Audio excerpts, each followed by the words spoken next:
So can you describe to me polyamory? What is it? What does it mean? Because there's like different terms swimming around. You have a nice blog post about it. Yeah, I have a personal definition of it, which I readily admit is not shared by a lot of people. But to me, the definition of polyamory is simply not forbidding your partner from pursuing intimacy with others. Yeah. It doesn't mean that you have to pursue it. Personally, like two people could be married and only have had sex with each other for 20 years. And as long as they're like, you know what, if ever you want to go have sex with somebody else, you're welcome to do that. Well, the interesting thing you said is that doesn't mean they have to do it. They just have the freedom to do it. Yeah. It's the freedom that matters to me. Which is, I mean, it's called the polyamory post. You have so many good blog posts. People should just go look at read your writing, because it's really, really strong and often backed by data, but also just a deeply honest look at yourself and your understanding of the world. It's nice. It's refreshing to be like, with a lot of stuff I disagree with, but I feel like if I disagree with it, you'll be very open to arguing it and kind of thinking through it. There's just the honesty that radiates from the whole thing. Anyway, so I mean, it would be interesting to kind of explore what polyamory, like how it works. What are the different versions? What does that freedom look like? What does that freedom feel like to be able to go see other people? Depends on you. Like, do you want to go see other people? Maybe you do, maybe you don't. So usually for me, I tend to be pretty happy with like one or a few people. Mm-hmm.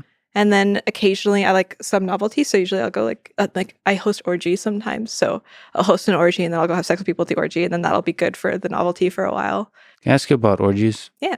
So how many people are at an orgy? What's like a standard? We're having a Sunday picnic and it's an orgy. What's like a number of people at an orgy? Oh, it depends. I've only recently started hosting orgies, but I have been to a lot of orgies. And I would say like the median is maybe 15 people. I like how you say median versus mean. Okay. Median is 15 people. What's the gender distribution usually? Usually about even. It's like ideal if you can get more women than men in most of them. I've recently been hosting free use orgies, or orgies where consent is assumed by default when you enter. And of course you can revoke it anytime, or go over a whole bunch of rules to make sure it's very safe. You like have wristbands. So nobody's actually doing anything they don't want to. But wristbands. Nice. in those ones, you have to have more men than women. I thought free use was like consensual, like at any time, but it's at any time within the constraints of this building or something like that. Yeah. So at the orgies, it's like by entering, if you wear a wristband, then you are like by default opting into consent. So people don't have to like do a thing where they negotiate with you and like be like, is this okay? It's just the default is like, you just go for it. And if they want you to stop, they say the safe word, like red, don't, and then you have to stop. Mm-hmm. And we do like exercise in the beginning of people saying red to make sure that everybody knows exactly what the rules are. What's your favorite safe word? Red. Red. When I first started doing like weird kinky shit, I was like, oh, let's make a safe word. And we picked the word foliage. I was like, that's goofy, right? But then there eventually came a time where I did actually, in fact, want to say the safe word, and I couldn't. I was like in agony. I was like crying. I'm like, I can't make myself say this stupid word right now. Foliage. So after that, I was like, red. Doesn't matter. I don't care. It's not funny. We're just going with very simple red. Very practical. How does an orgy compare sexually to like a one-on-one sexual experience? Like, what is it? Same ballpark, or is it fundamentally different? I mean, the experience of both orgies and one-on-one sex can be like really high variety. There's a high variety. But you kind of, it's a little bit like you're having sex with someone, but you're surrounded by really realistic VR porn of other people having sex. Oh, okay, cool. And sometimes it's like threesomes also, like maybe there's another person involved. But it's hard to like have a whole bunch of people in one cluster, because usually there's kind of different little clusters of people having their experience. Sure. I once was part of a 10-woman orgy. It was a total lesbian thing, and that felt like a writhing cluster. It was very nice. But typically, you kind of separate out with like very small pods of people doing stuff. Okay, so back to polyamory. So what's a good what does it take to manage? Do you have a main partner if you're being polyamorous and you're dating multiple people? Is there usually a main one for you personally? For me personally, kind of yes. Like right now, I kind of two that aren't.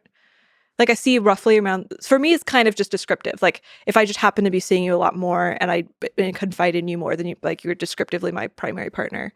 But I don't usually have rules to protect that.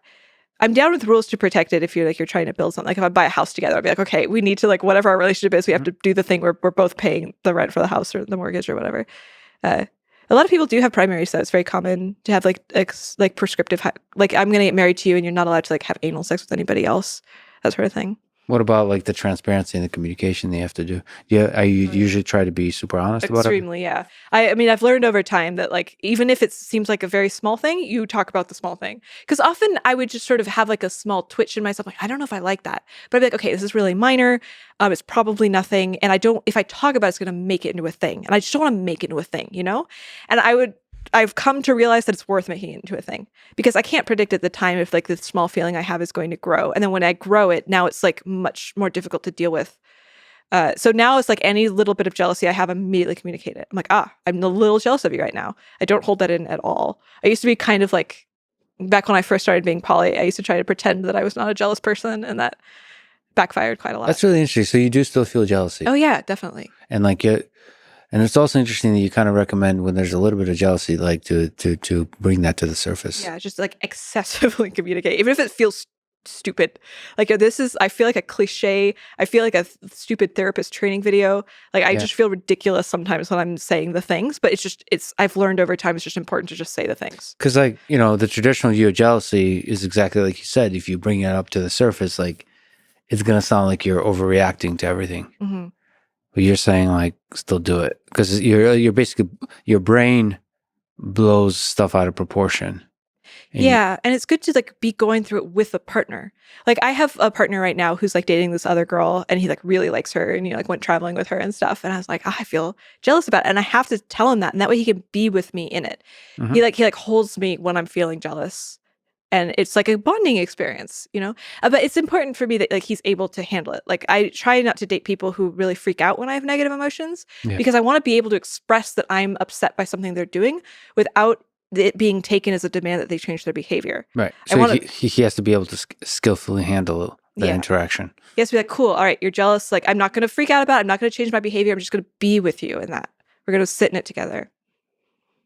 I mean, is some of that just insecurity that he should also just comfort, like basically alleviate your insecurity, bring you back to like a rational, objective evaluation, right? In my relationships, I love it when people do not reassure me. I like not being comforted quite a lot.